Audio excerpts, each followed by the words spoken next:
Okay, so had a long night last night. Lots of fun stuff to share with you this morning.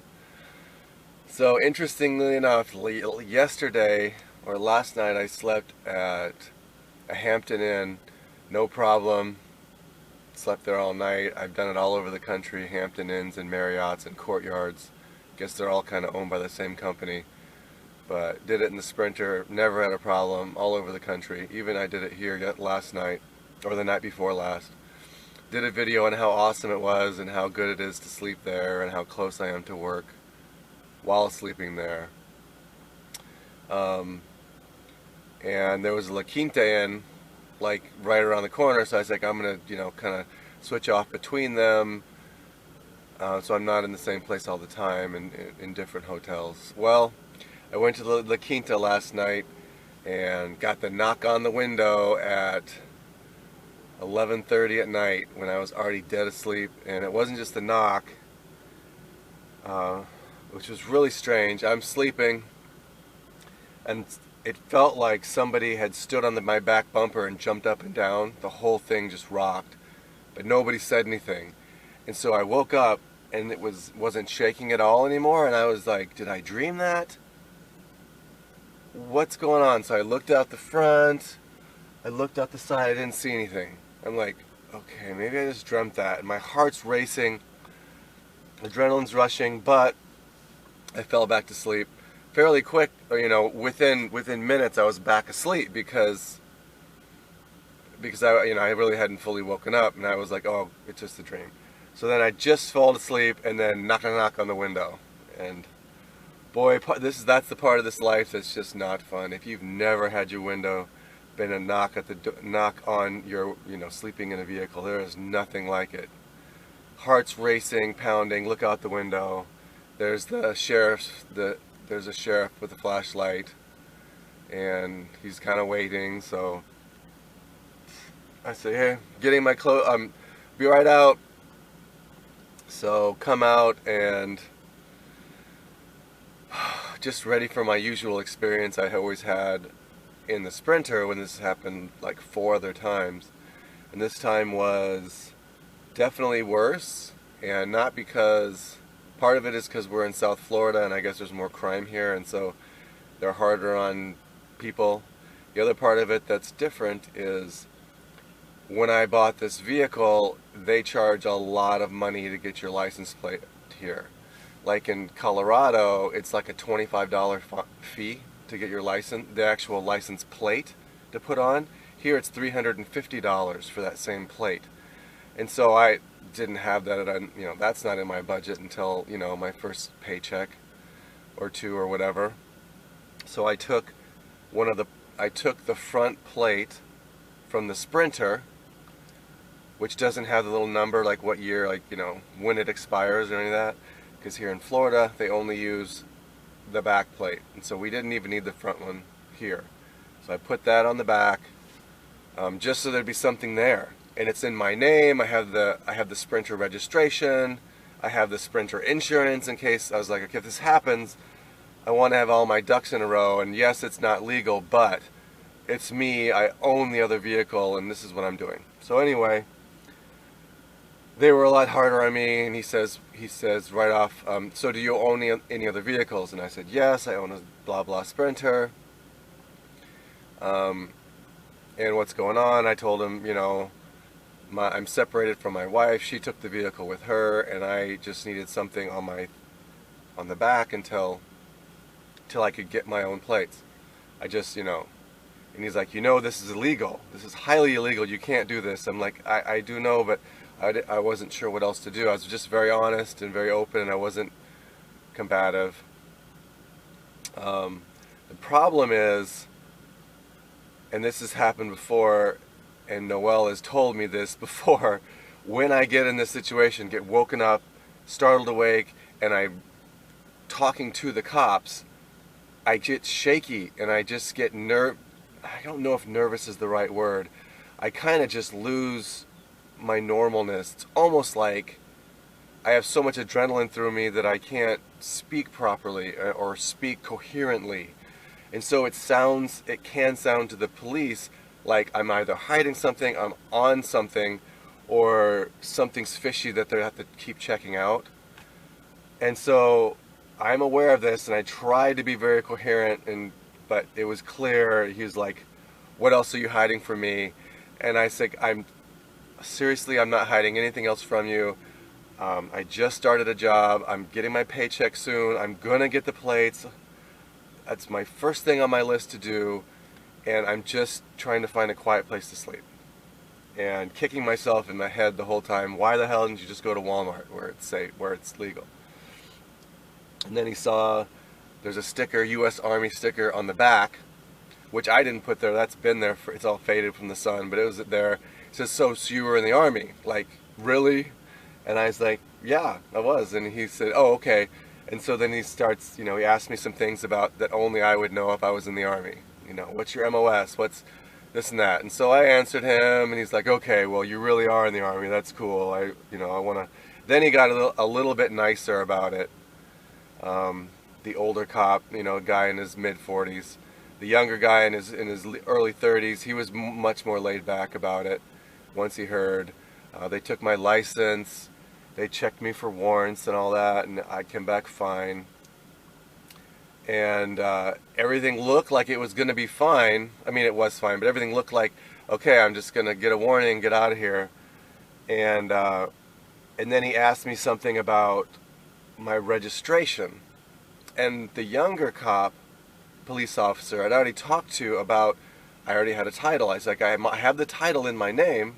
And in Florida, when you buy a vehicle, they give you the title right then.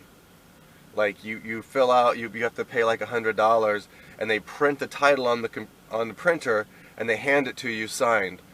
That doesn't happen in the states I'm used to. They usually send it in the mail. And so yeah, I said, yes, I have my title. And so I was talking to him about it.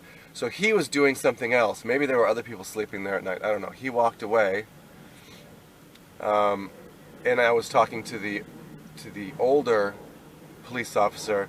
And he says, where's your registration? And I said, I don't have a registration. He says, what do you mean? And I said, well, I told you I don't have the plates yet. And so I can't get a registration until the plates. And then I must have said that. He asked it again. And I said, I don't know. I said, I'm not sure I understand what you're asking me. Now he's getting kind of irate and pissed off that I'm giving him the runaround.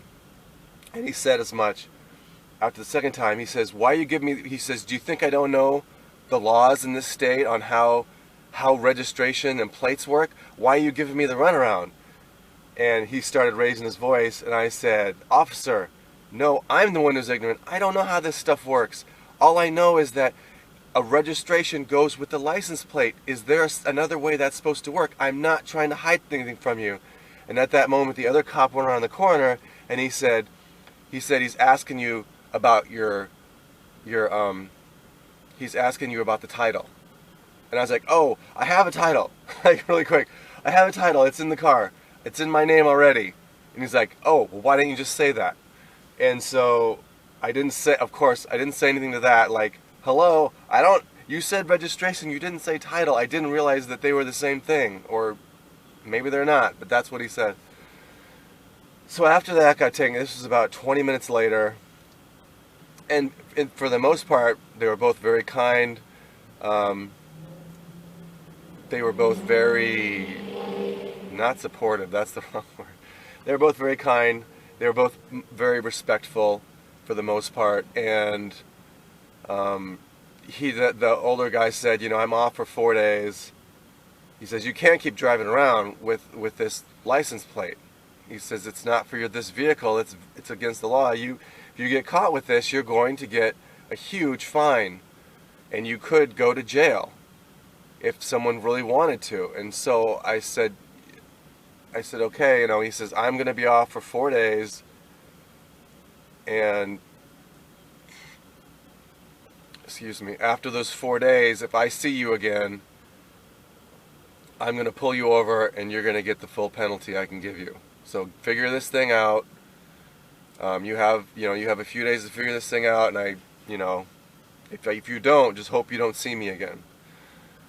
So I was like, oh my gosh. All right. So I said, thank you, officers. Thank you for letting me go, for your understanding.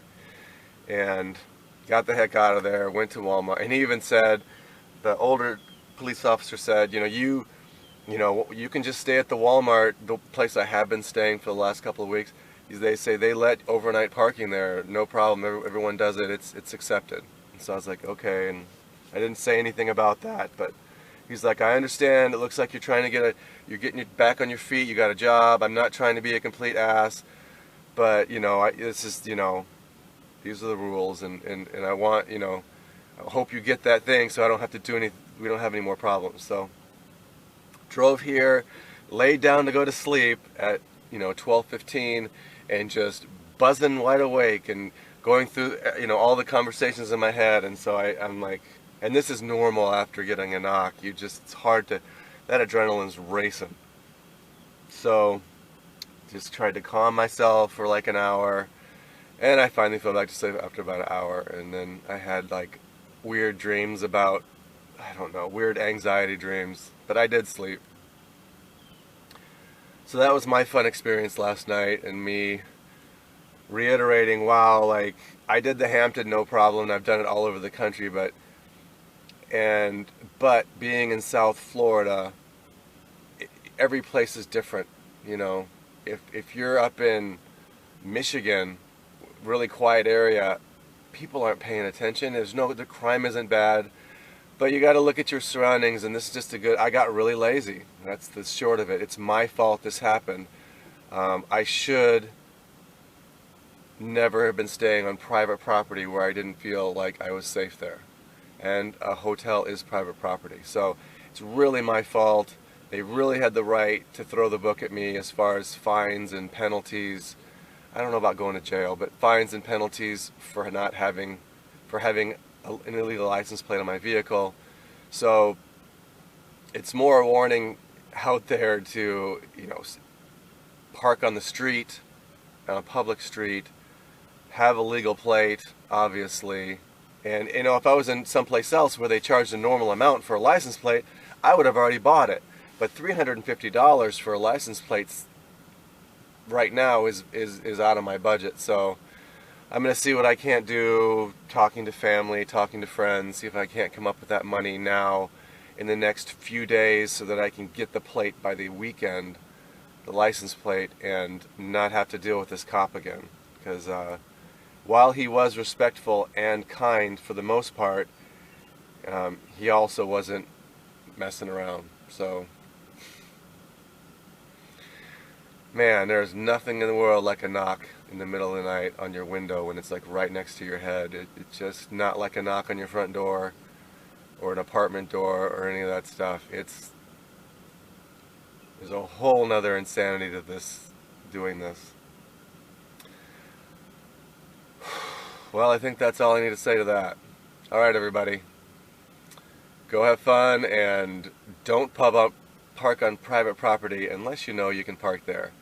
Like Will likes to say, even at Walmart's, he goes and asks, and there's a reason why, because he doesn't like that knock. And I probably should too, but I kind of play a little too loose sometimes, and I get a reminder for it, why not to do that. So have a wonderful day, everybody, and I know I will.